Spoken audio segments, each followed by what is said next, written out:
صحابہ میں سب سے لمبی عمر پائی ہے حضرت سلمان فارسی رضی اللہ تعالیٰ عنہ۔ 350 سال ان کی زندگی ہے۔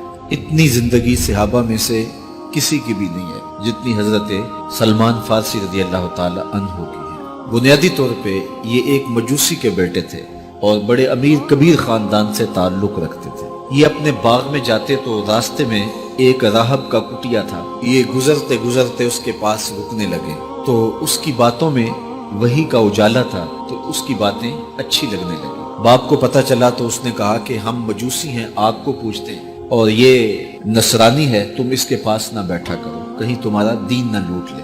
لیکن ایسی طلب جاگ گئی تھی دل میں کہ وہ باز نہ آئے۔ باپ کو پتہ چلا تو اس نے گھر سے نکال دیا اور یہ دور جا کے کہیں ایک گرجا گھر میں ایک پادری کی خدمت کرنے لگے۔ اس نے ساری زندگی شفقت کے سائے میں حضرت سلمان فارسی کو رکھا۔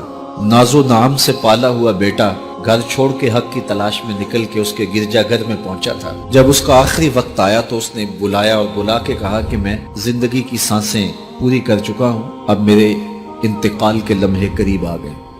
تو نے بڑی میری خدمت کی ہے تو میرے بعد تو غمودیہ چلے جانا، وہاں کا جو راہب ہے فلاں اس کا نام ہے، تو اس کی جا کے خدمت کرنا، تجھے حق مل جائے گا۔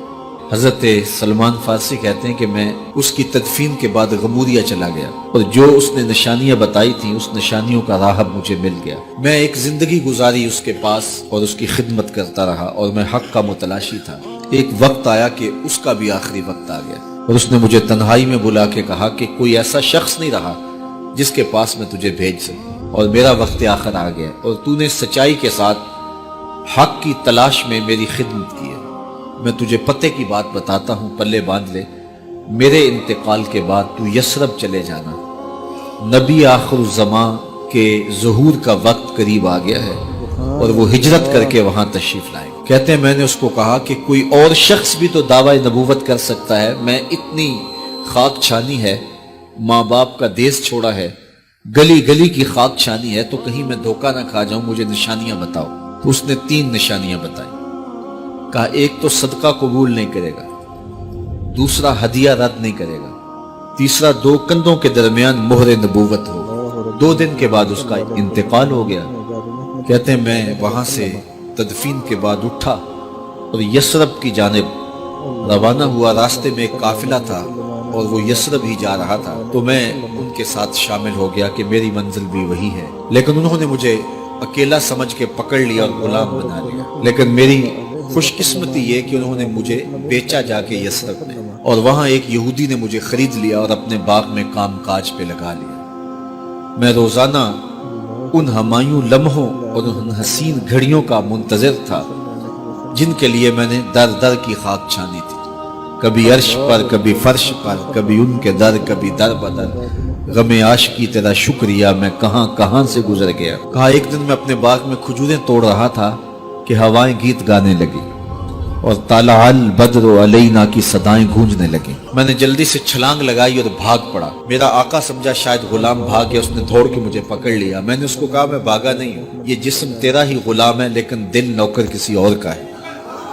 میں کچھ کھجوریں لے گیا اور حضور کی خدمت میں حاضر ہوا اور جا کے میں نے پیش کی، اور میری نیت صدقے کی تھی۔ تو میں نے جب پیش کی تو فرمایا ہم نبی ہیں، صدقہ قبول نہیں کرتے۔ کہتے ایک نشانی پوری ہو گئی۔ اب کچھ دیر ڈال کے میں پھر کھجوریں لی اور میری نیت ہدیہ کی تھی۔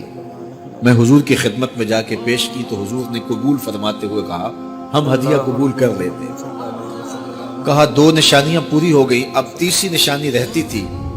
اگرچہ 2 نشانیاں ہی میرے لیے کافی تھی اور حضور کا چہرہ ہی میرے لیے کافی تھا، لیکن میری آرزو یہ تھی کہ میں تیسری نشانی کا بھی بچشم خود مشاہدہ کر لوں تو پھر میں ایمان لاؤں۔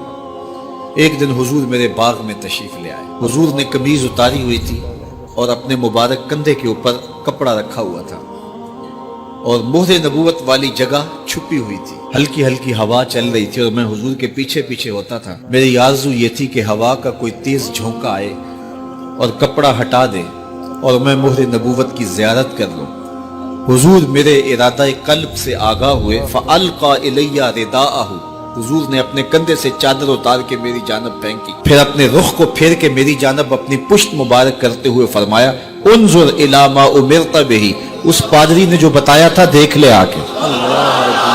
تو کہتے ہیں میں نے دیکھا تو حضور کے دو کندھوں کے درمیان مہر نبوت تھی، تو میں دوڑ کے لپٹ گیا اور حضور کی مہر نبوت کو چوم لیا اور میں حضور کا غلام بن گیا۔